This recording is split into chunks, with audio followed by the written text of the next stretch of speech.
সময় এক শান্তিপূর্ণ রাষ্ট্র ছিল, যেখানে মানুষ সুখে শান্তিতে বসবাস করত। দেশটির নাম ছিল সুবর্ণপুর।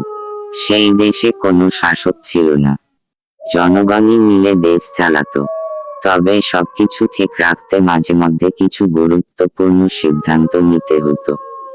এই জন্য সুবর্ণপুরের মানুষেরা একটি পদ্ধতি চালু করেছিল, ভোটের মাধ্যমে নিজেরা তাদের সিদ্ধান্ত নিত। একদিন সুবর্ণপুরে একটি বিতর্ক শুরু হলো, রাজ্যের প্রধান রাস্তাটি মেরামত করার জন্য অনেক খরচ হবে। রাস্তা মেরামত জরুরি হলেও অনেকেই বলছিলেন, এত খরচ কিভাবে সামলানো যাবে। কারো কারো মতে রাস্তাটি আরো 1-2 বছর ব্যবহার করা যেত।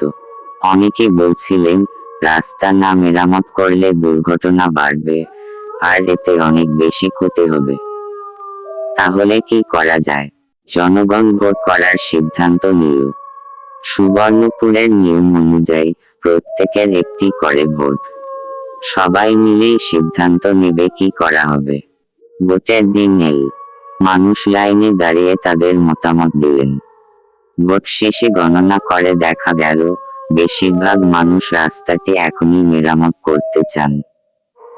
জনগণের এই সিদ্ধান্তকে সাদরে গ্রহণ করা হলো, আর কয়েকদিনের মধ্যেই রাস্তা মেরামতের কাজ শুরু হয়ে গেল। সেই দিন থেকে সুবর্ণপুরের মানুষেরা বুঝতে পারল, একতাই তাদের আসল শক্তি। যখনই তাদের কোনো কঠিন সিদ্ধান্ত নিতে হবে, তারা নিজেদের মতামত দিয়ে সঠিক পথ বেছে নেবে। এইভাবেই সুবর্ণপুরে মানুষ একত্রিত হয়ে ভোটের মাধ্যমে সিদ্ধান্ত নিয়ে তাদের দেশকে আরো উন্নত করল।